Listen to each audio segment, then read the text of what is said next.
In un pomeriggio d'estate,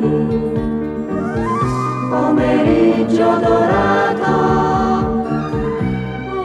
Hey everyone, welcome back to Wonderland Wednesday. Today we're going to be talking about the last two episodes of Nel Mondo Di Alice, which I think we were pronouncing it wrong before because we only realized in the last episode that everyone was addressing her as Alice, not Alice. He's paying way more attention than I am. I didn't know what the title was, and I wasn't listening for her name. I didn't think about it at the beginning, and it only struck me in the last episode that that's what everyone was calling her. So, anyways, we're talking about the last two episodes today, and they were both an adaptation of Through the Looking Glass. And I found it a lot harder to follow this time because I'm not quite as familiar with this story as I am with the original. And it was weird. I mean, the story's already weird, but I think maybe I remember more. Probably. And I feel like I would like to reread it too. I really liked the room that she was in, the study. It had a really nice old-fashioned green, shade of green on the walls and brown leather furniture, and it was just cozy and old-fashioned looking. Side note, if you're not familiar with Alice, don't start with this one. You may be turned off forever because you will have no idea. I mean, maybe if you're fluent in Italian. Maybe. Yeah, we were saying multiple times, it's a good thing we actually at least sort of know what's going on because you would just be completely lost. Her sister walked through and just was giving us the weirdest looks in the running in place scene. Like, she had no idea what was going on. Yeah, she's probably more familiar with the first book. Yeah. I knew what was happening. It was fine. I didn't have a problem with that. So they do have her getting her instructions. If you're familiar with the story, you get that that's what's happening. They do have a scene with the flowers, which was different. You could tell that there were people behind these flower puppets, but yet with a green background, so they're trying to hide the fact that they're back there. And they actually had a guy playing prominently playing one of the flowers. Probably had the most dialogue out of all the flowers. Either that, it just seemed like it. Yeah. I think he might have been a lily with a rich bass voice. I don't know, but he was not trying to be a girl. I thought that was interesting. So you have the March Hare who seems like a girl, and then one of the flowers who seems like a guy, and they're just having a little fun with that. Which I don't have a problem with there being a man flower. I don't know that that's in the book, but I don't know if they ever say in the book. I don't think they gendered the flowers in the book, at least to my recollection. But like I said, I haven't read the book in a long time. Now we need to look it up. Oh well. I just need to reread the stories. I liked the setup of the train because they had these sort of plush, almost velvet-looking, Victorian-looking green seats. They really made it look like an old-fashioned train car, and I really appreciated that. So where there might have been budget cuts in other areas, they did a really nice job with that setup. He hated the goat. The goat was hideous. He looked evil. He wasn't hideous, but with the costume and the makeup, he got these sort of crazed looks on his face that I think if he hadn't tried to look crazy, or if he hadn't had the dark eye makeup.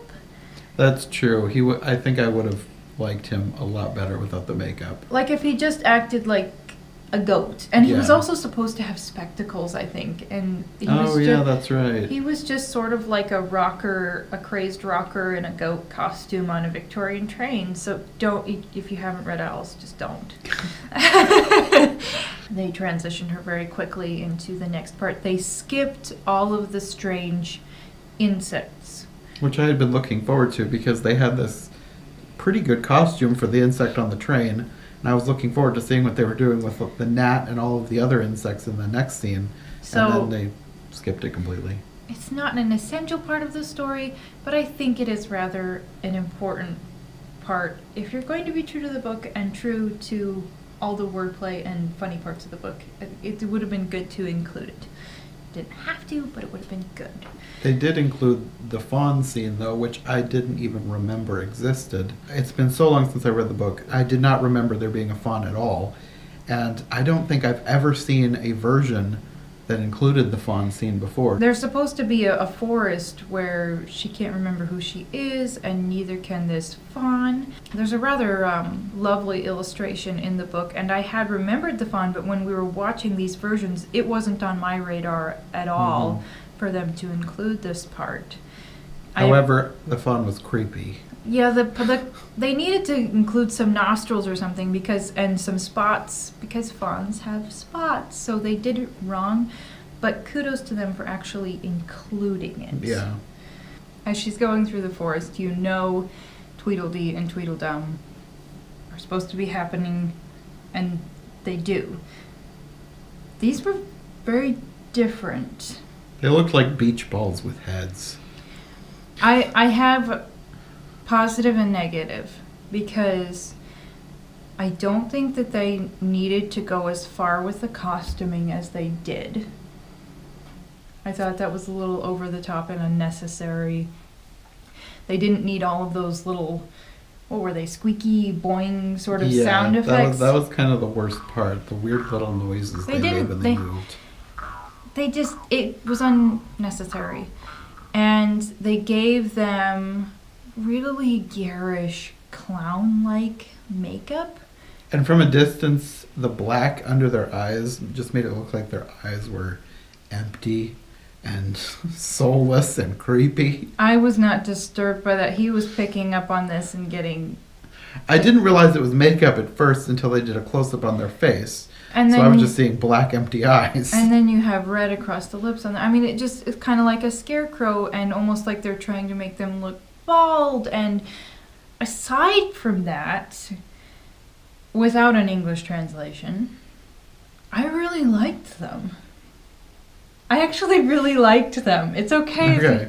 It's okay if you don't, but I think it's just the Italian in them. I think they needed to sing. They included a lot of singing in this version that wasn't in the book, but nobody had a horrible voice, and I liked their voices. I actually liked the singing in this part. Maybe it was just because it was so Italian and they actually didn't sound terrible. We have watched one or more versions where the singing should not have been happening. Yeah. And I think I just enjoyed their Italian-ness. They belabored the fight scene more than they needed to, and they made the woods prematurely dark, which I didn't appreciate. The crow was not well done. It was this weird little puppet thing. All they needed was a big shadow and a silhouette for things to get dark right before. That's the way the story goes. Instead, it was just this weird little flapping scrap of fabric that was sort of twitching and flittering around on the screen, and so it was not very well done. I would say that I liked the men who played Tweedledum and Tweedledee. I just didn't agree with a lot of the style choices for this scene. Then, as she's wandering through the woods, she meets up with the White Queen, who I have mixed feelings about. On the one hand, I gotta hand it to these people, because the White King and the White Queen, even though they're wearing the white makeup, this heavy makeup, especially the White King, if you can be wearing what looks like a poofy little dress and funny hat and be plastered in makeup and I still think you're cute, you're a good looking guy. And the White Queen, you could tell underneath this heavy makeup, and I mean, she was actually still beautiful in that whole getup, not as a sheep, but we'll get to that. Yeah. She had wild hair. And she reminded me of Helena Bonham Carter in a bunch of her roles, and I thought it would be interesting to see Helena Bonham Carter take on this role in some future adaptation if somebody ever remakes it. It seemed like a role that she would be good at playing, even if it's just for the hair, because she had some crazy hair in this scene. And her shawl looked all raggedy. They were not true to her appearance in the book. She's supposed to be disheveled and just not have her stuff together, but they made her look like a a woman come back from the dead looking to avenge her unfaithful lover, really. That's the way I put it, kind of, when we were watching it, because she seems slightly deranged, and with the raggedy clothing and the wild white silvery hair. Yeah, the whole appearance made her seem rather kind of like a crazy ghost.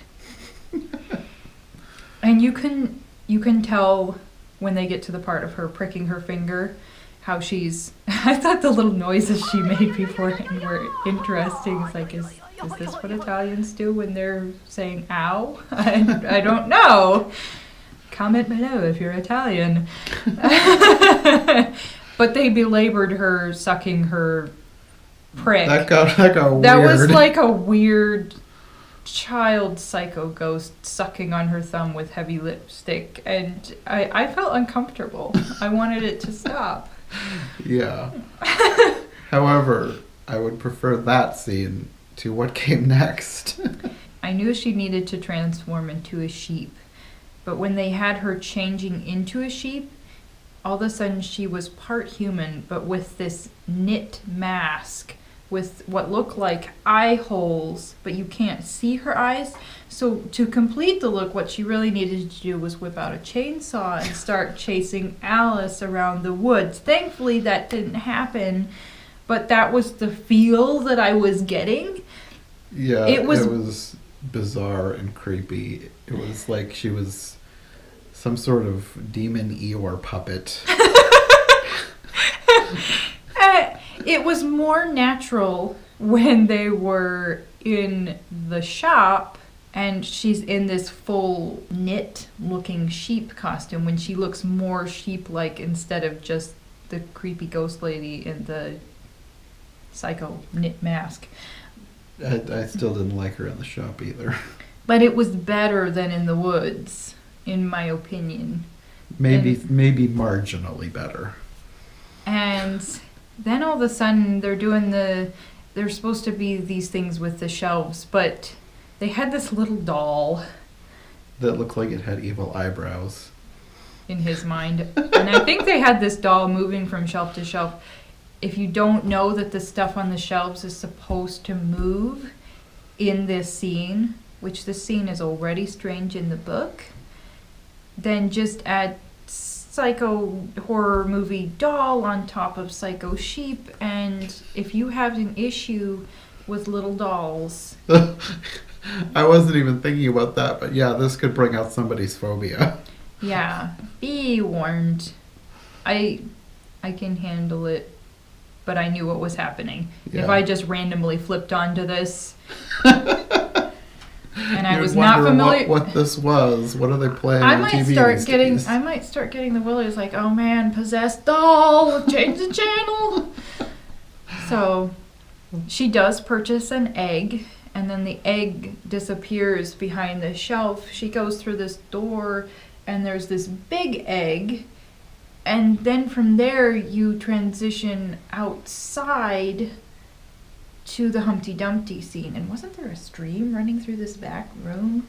I think so. There seemed to be a stream every time she crossed over onto the next square of the game. Another thing that I didn't approve of, but you're probably happy that they just moved past the sheep. There's supposed to be a scene where they're in a rowboat, and we didn't really need any more sheep scenes. They totally skipped it. Humpty Dumpty, more singing. And he looked weird. If you've ever seen, I showed her this last night. It reminded me of, if you've ever seen iCarly, they would have the older brother in the show hide under a crib with his head sticking through the mattress and like a little doll body. So he looked like a baby. And that's what this Humpty Dumpty looked like. Except he looked also like a conehead creature. It was like a conehead / baby Spencer thing going on. And it really didn't look right. Yeah, it made the 60s Humpty Dumpty look... Well, I'd have to think about that, which one was worse. I don't know that I've ever seen a truly good Humpty Dumpty. I guess the 90s one was decent, I guess. If it's the one I'm thinking of, Yeah. So she finishes up with Humpty Dumpty. She goes into the woods. You hear a loud noise, which, if you're familiar, you just know he's fallen off the wall. And then all of a sudden, there's all this noise and all this dirt keeps flying at her with leaves mixed into it. And you can just tell that it's all the king's horses and men coming to put Humpty Dumpty back together again, which of course they can't. If you've read the book. Otherwise, this scene would be very confusing and make zero sense.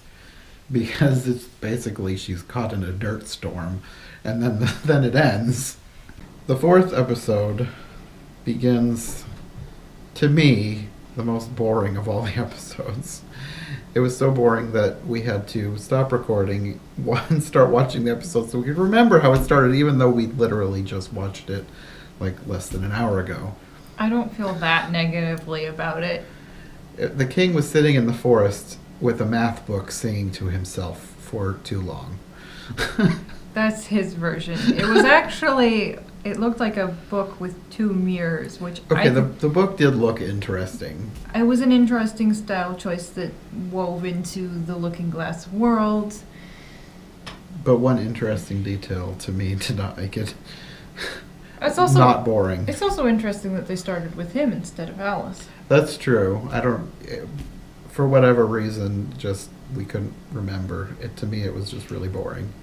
I kept thinking about the 90s version with Jeffrey Palmer because he was just so perfect for that role. But I actually like this White King too. Even though he finds him incredibly boring. I do like him. I don't know. His song and the fact that he was just sitting there looking at a math book. He was actually doing something with it. Anyway, I think we're belaboring this too much. I think he was okay. I thought it was boring. I think he's okay. Anyway. And after Alice shows up, shortly after that, the girl, March Hare, shows up. She's sort of hiding like half behind a tree because they've got to hide the puppeteer. But it just makes it look like she's, I don't know, afraid of them and trying to hide it behind the tree as much as she can. I didn't even think of that. I was not, yeah. I think I was focused on what was supposed to be happening in this scene. You transition from that into the scene with the lion and the unicorn, which you have to be familiar with because you have these two guys which are sort of interpretively like a lion and a unicorn. The lion is wearing sort of these wild pants and has this fluffy reddish hair. They looked to me like how football players dressed in the 1920s. I'm thinking of like old Disney movies that took place at a college, and I'm thinking of how the football players dressed. So you think maybe they were trying to go old school athletic in their appearance? I think so. And kind of like they were doing a boxing match when you come upon them. Yes. But everything about them did not look like, if we knew they were the lion and the unicorn because we're familiar enough with the story, but if someone was just watching this, other than the fact that the one guy had a horn, they did not look like a lion or a unicorn. He thought it looked like an ice cream cone on his head. And to me, it looked like he had green skin. So it was rather garish makeup that didn't fit in with the unicorn thing. Yeah. The Mad Hatter was there. I think the Mad Hatter is one of the best characters in both of these stories. They didn't overdo his character. They didn't make him obnoxious. Good job, guys. After this, we transition to the scene in the forest with Alice and the White Knight. Which was also very boring. This can already be a long scene in English. It was a long scene in Italian. It was weird. The horse was on a coil. It looked like a giant version of something a little kid would ride at a park, except it was in shambles. You could tell that he was talking about his trap and his beehive and just different familiar things in the story. Alice gets up on the horse with him, and it's just a little bit weird because this horse cannot move unless somebody were to pull the prop. So they keep panning over them, swaying back and forth on this coil horse like they're supposed to be moving through the forest. Except they never move from that one scene, so I'm not really sure exactly what they were going for with the multiple camera pans. I think it was supposed to be them going through the forest, but you know, fake trees cost money. So the White Knight looked, is garish the right word? He wasn't a bad looking guy, but just the way they had him made up looked a little ghostly or strange. Too much makeup. It was overdone. At some point, he sings a song because it's Italy, I guess. And thankfully, he didn't have a terrible voice either. Maybe they just wouldn't allow that. I don't know. I don't know that he was actually singing the stories that he was supposed to tell in the book, because he kept saying a word that sounded like invention. So I didn't know if he was singing about his inventions or whether he was singing, I don't know whether he was singing the stories about the old man on the gate, or... I think he was just talking about his inventions, because I heard that word multiple times in the song. And I honestly don't know whether that was wrapped up in the lengthy scene or not. Then it gets to the point where they are supposed to part ways, but it almost feels more like Alice is leaving him rather than him leaving her. Either way, they are supposed to part ways, but it was done poorly, because he gets on his horse and he's not moving anywhere. He's maybe rocking a little bit, but it's like he's supposed to be leaving, and he gives this enthusiastic goodbye. Somebody needed to be pulling that prop forward, so he's at least moving away out of the scene. I think it was just supposed to show he was a crazy old man. I don't know. Okay.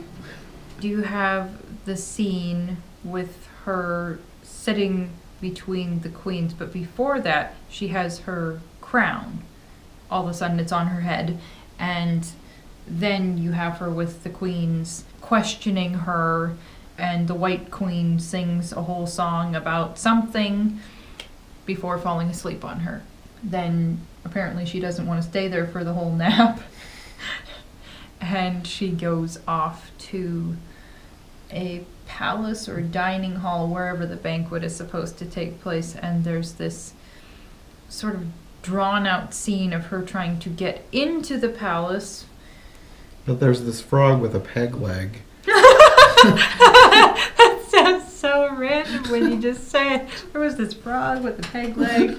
Well, It's a big frog puppet with sort of an icky sounding voice and a peg leg, and there's this whole conversation that seems like it took too long, and people answering the door and shutting the door, and finally she does get in, and this is where we both got really grossed out, because they're not just having a banquet, they are having a banquet filled with loud...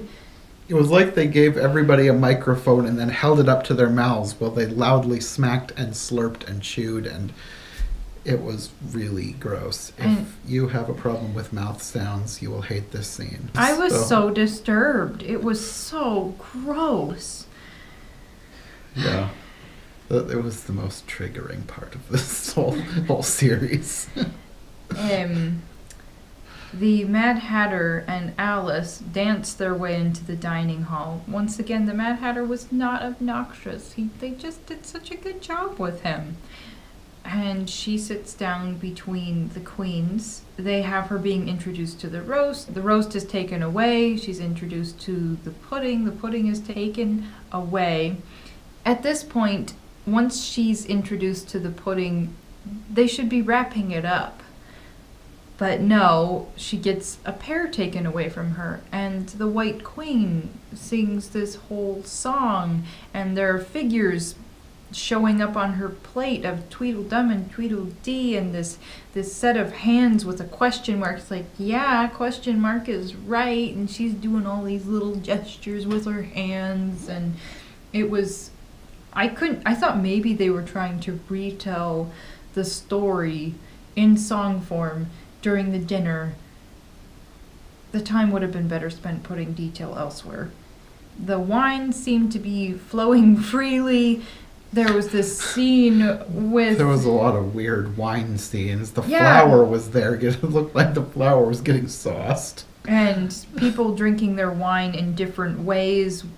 One of the strange people from the train was putting it on a plate. He was very disturbed by the goat. Frankly, I was a little disturbed by the goat because he was drinking it in a barbaric way, and I think maybe getting a little bit of goat beard in his mouth or something. And It was very bizarre. The whole scene was very bizarre. then at some point, it's like all the dishes start to float in the air and all these strange things are happening and she's pulling at the tablecloth. This is not how this is supposed to go. Well, similar things have happened in other versions, but they took it to a weird level. She is supposed to pull the tablecloth. She is supposed to shake the Red Queen, but they did it wrong. They made it seem very sinister, like everything got kind of dark. I didn't like the lighting.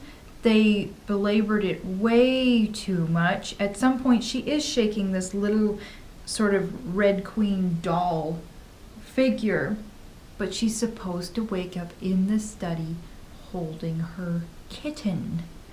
And they have her being woken up by her sister on the grass, where she's apparently been taking a nap this whole time through all 4 episodes. At this point, they wander off, but it was awkwardly long, like a handshake that lasts maybe a little too long or something, where no, you're supposed to do this and then it's supposed to end, and yet okay, they're still walking. Is something else going to happen? And no, they're still walking. And it took so, like, they walked from right in front of the camera to until they were like tiny little figures off in the distance. I thought maybe the white rabbit or something was going to pop out of somewhere. Like maybe there's something else, but no. And there was no music either. It was just awkward silence with them wandering off, and then the end credits. That's it. The end. So, to recap over the 4 episodes, there were definitely some positive elements, but it's not one that I'm going to be dying to rewatch nearly, like 3.5 hours of footage. Yeah. If you speak Italian and you love the 70s, maybe watch it. Anyway, I think that's going to be all for this episode. I'm not sure what we're going to do next time. I've got more that Sarah and I will watch together. There's some more foreign ones that I know about. We'll see if they're any better than this one. Yeah, I guess we'll see you next time. Bye.